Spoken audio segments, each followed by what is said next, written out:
In Chapter 10, we introduced various area formulas, and in that process, we talked about parallelograms.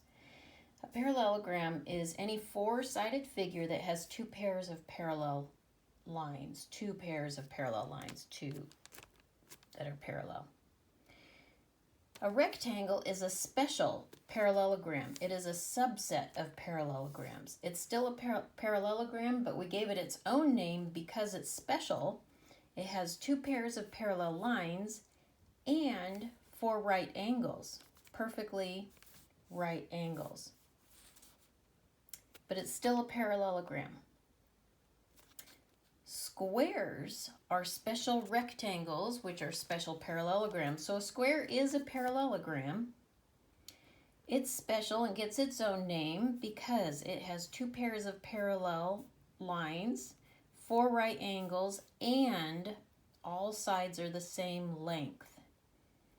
So a square is a subset of rectangles, which is a subset of parallelograms. Okay. But not all parallelograms are rectangles, nor are all parallelograms squares. So, as we get into Chapter 11 with solid figures, we have kind of the same concept going on. All right, solid figures are just three-dimensional.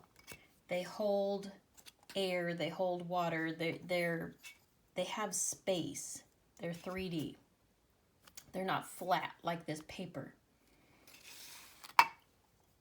So all of these shapes, all of these things, this sphere, this hemisphere, everything here is a solid. All of these are solid figures. They're all three-dimensional.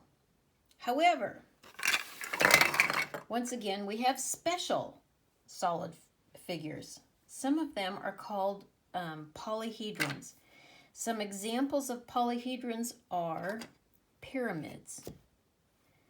Polyhedrons have faces that are polygons, meaning they have multiple sides, three or more sides. In this case, it has four sides. This one has three sides on the face. But the face is flat and it's a polygon. Prisms are also polyhedrons. So the examples of polyhedrons are pyramids and prisms. Prisms are special and get their own name because they're polyhedrons with two bases. See how this only has one base? I can't put it that way and have it stand. However, let's find this one. Even though these both have one triangular base, this one has two triangular bases. And because of that second triangular base, it's now called a prism. So this is a triangular prism. So is this one. It's just smaller, but it's still a triangular prism because it has two faces.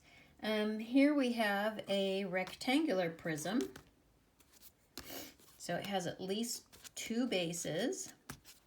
This is also a rectangular prism, two bases.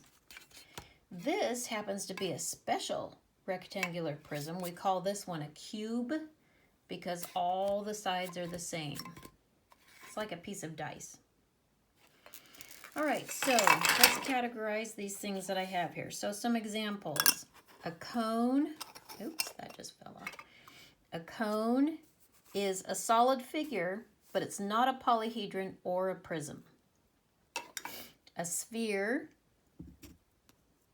is a solid figure, but it's not a polyhedron or a prism. So is this hemisphere. They're not polyhedrons or prisms. All right. Then we have here polyhedrons. We can have pyramids like these, and prisms are also considered polyhedrons. This cylinder, is also a solid figure, It even has two faces. But because the face is not a polygon, it's a circle, it can't be a prism.